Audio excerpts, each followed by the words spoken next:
it's an ensemble cast, and we have these different double O's on different missions, different but interrelated missions. And I thought a lot about knowledge, time, and space, which I think are three key things in Bond and in mysteries and thrillers in general. Mysteries are really all about knowledge. Who knows what and when. And it's a little bit different from if you compare crime and thriller. So in crime, say a detective story, a crime has already happened, and now a detective is trying to find out what occurred. The crimes happened to somebody else. Yeah. Somebody else is the victim. And we have a kind of dual timeline in a detective story where, let's say it's a murder. The events leading up to the murder happen, then there's the murder, and then the detective arrives and they move forward in time trying to solve the murder. But in doing that, they're gaining knowledge that tells them what happened prior to the murder. So they're moving forward in time, but they're also in some ways moving backwards in time pre the murder.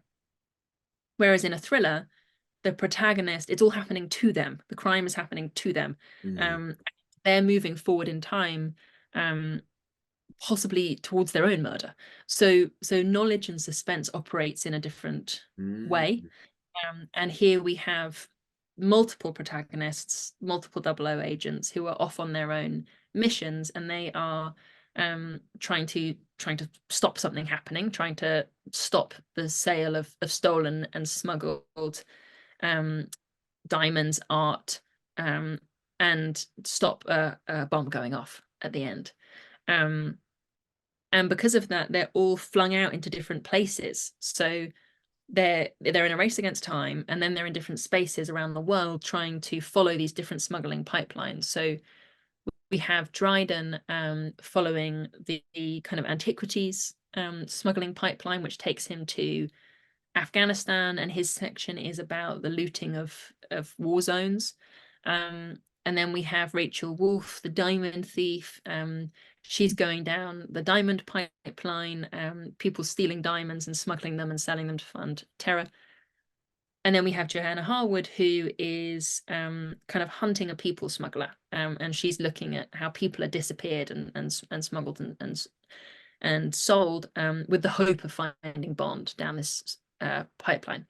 So they're all going off into different areas of the world, and they're all isolated from each other. So knowledge is then siloed off. They don't know what the others know. The reader has an overview because we're following all of them. So the reader can begin to piece it together. But the characters can't.